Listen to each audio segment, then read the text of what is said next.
Hey everyone, welcome to another episode of Legendary Leaders. I am your host, Katrina Jameson. I'm the founder of Legend Leaders, where we arm female business leaders with the strategies they need to master the one rule and live life on their terms, a legend life. All right, how are you feeling about people leadership? I hope that you have been listening to the previous episodes. If you haven't, I'm challenging you to pause me, go check out the other episodes. Everything builds on each other. I don't want you to miss a thing.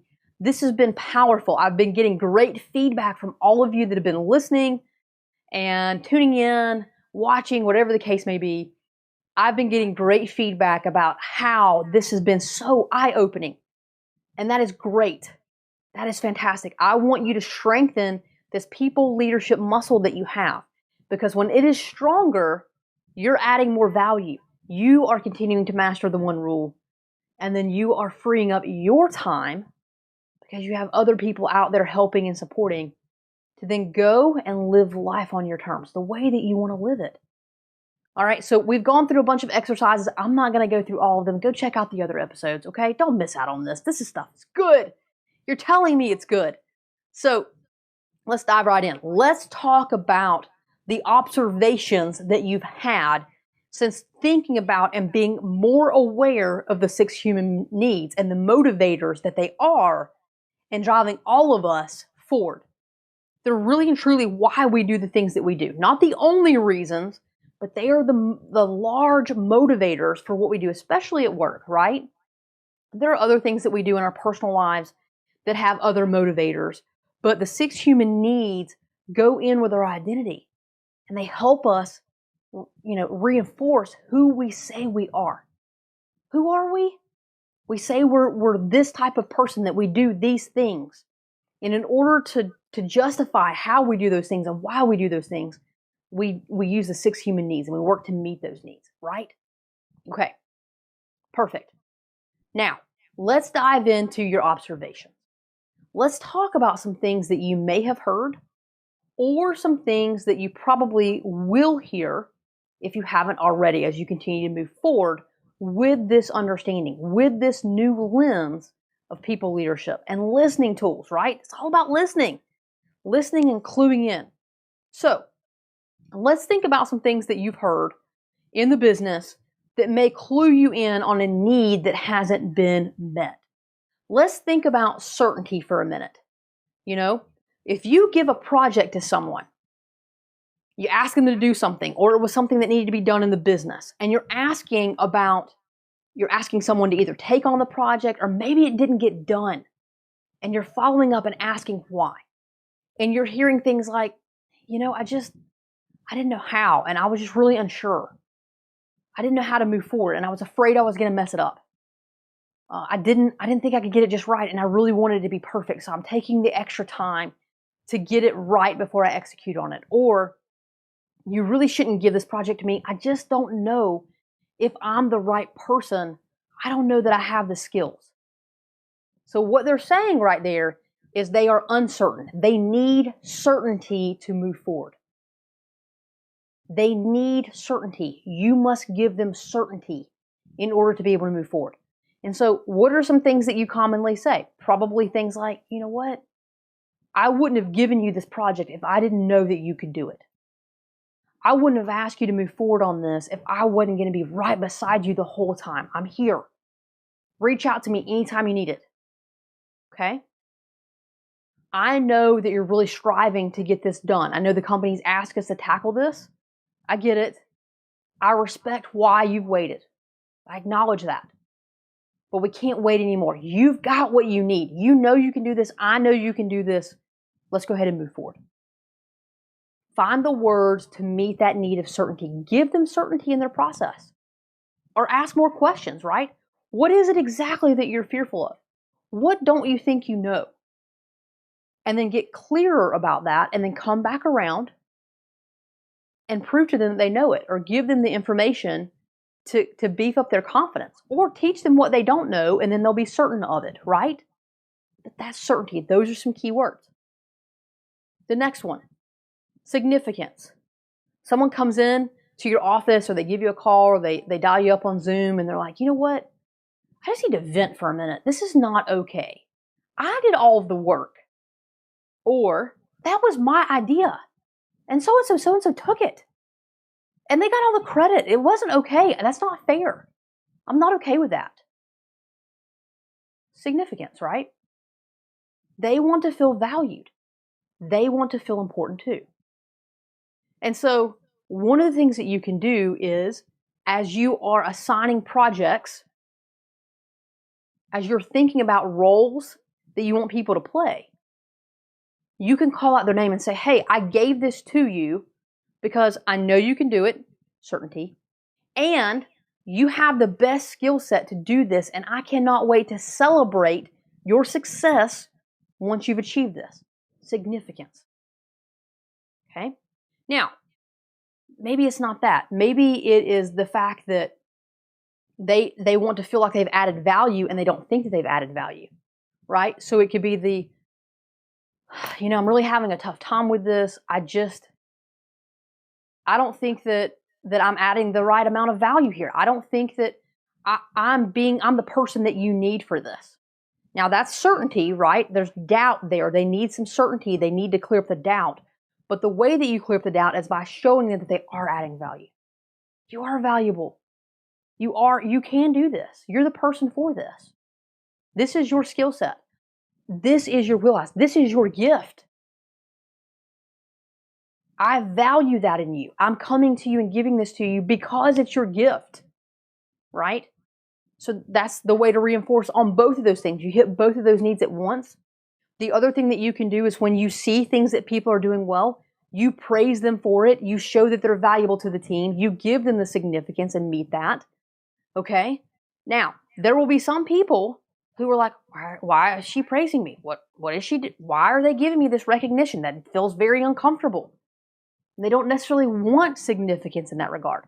They want an email just between the two of you to get the praise, but they don't want the public accolades. You've got to know which is which, right? You've got to know your people well enough to know which one they prefer. All right, let's hear some other things. What if someone comes to you and they're like, this is so boring. I am so tired of my job. I'm literally banging my head against the wall. It's the same thing over and over and over again, right? Or, why does she always give me that same project? I know that's my gift. I love it, but I want to do something else. Come on, right? Uncertainty. They need a little variety. They need a little change. Give them a new project. Give them something new. Let them train someone else. Let them learn something else. Put them in charge for a day. Shake it up. Right? Let all your team members change roles, right? You do this, you normally do this, but now tomorrow you're going to do that. Add a little variety. But we're listening for that. Don't think, when someone says, oh my God, I'm so bored, I'm about to die, this is killing me. Don't think, oh, you ungrateful person. You should be grateful that you have this job, right? They're not being ungrateful. It's not that. They just need to meet the need of variety a little bit. They just want a little something new. Maybe that need is one of their higher needs. Just recognize it, right? Okay, what about love and connection? You're going to hear things like, I don't want to do that alone. Or, I don't really feel like I'm fitting in with my team. I feel like I'm the odd man out here on the team. Or, can we create this project and can I bring in some people that I know? Right? Those type of questions. Anything to do with feeling left out or excited that they're going to be able to work together, or even disappointed that they're having to work with that same group over and over because they don't have a connection. Those are the things that you're listening for relative to the connection need, right? And because we've gone virtual and a lot of people are still working from home and that is the future, checking in on your people, right? Not just asking how work is doing, but asking how they are doing will meet the need for connection. You connecting with them intentionally will help meet that need. But those are the words that you're listening for. Now, growth. What are we listening for there? I gave some examples in the other episode, but let's talk about some things that we can talk about relative to growth. They're going to say things like, I don't feel like I'm learning anything new.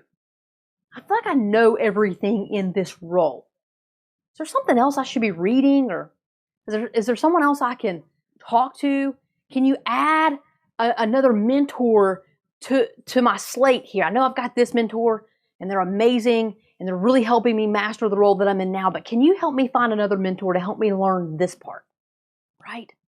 So they're asking for exposure to other people, other pieces of information, not because they're fearful, right? But because they're really excited about wanting to learn something new. It really is about the growth internally for them. You know, maybe they're asking you to cover for you when you go on vacation. That's growth, right? Now, the other one is contribution. They just want to give to give. And so think about things that they're saying, things like, you know, how do I help you? How do I help you be successful? They're asking how do they serve you better? They're asking the team how do they help the team better? They're asking how do they serve the customer better or the company? They're asking those questions. Hey, how can I help you today? What can I do to make your life easier? Right? You're asking those questions automatically. That's you as a servant leader. You should be asking those questions. But if your team's asking that question to you, to the team, to the company, to the customer, that's a level of contribution. You're listening for those words. And then you're coming back and you're saying, you know what? You're already giving me so much. You're already helping me here, here, and here. And you're reinforcing what they're already doing. Either for you, again, the team, the company, the customer. You're reinforcing, maybe on all four of those levels, what they're doing. Reinforce the fact that they're doing it, or if they're asking how they can give them something so that they can contribute. And then observe. Maybe they're only asking to meet the need of certainty of significance. Maybe they're only asking to meet the need of variety or connection and love. Maybe they're only asking for that. But if you're unsure, let them contribute. What's it going to hurt? Right? Let them give. Giving is really important. Allow people to do that in your space. You can't be the only giver. So allow other people to give. Let them meet that need. Okay? And that could be as simple as, hey, I spent the time teaching you this today. Next week, I'm going to schedule a meeting. Will you take the time to teach this same content to your peers? That's contribution. It's that simple. Those little things are contribution. So think about the ways that you can do that. So that's what you're thinking about now. That's your homework now moving forward. Is now that you understand what the 6 needs are, and I've given you some examples of some of the key things people will say regarding each of those needs, now you've got to come back and understand how to meet each one of them. What are you going to say? What are the things you already say? What are the things you're going to do differently? What are ways you are going to look to intentionally meet those needs?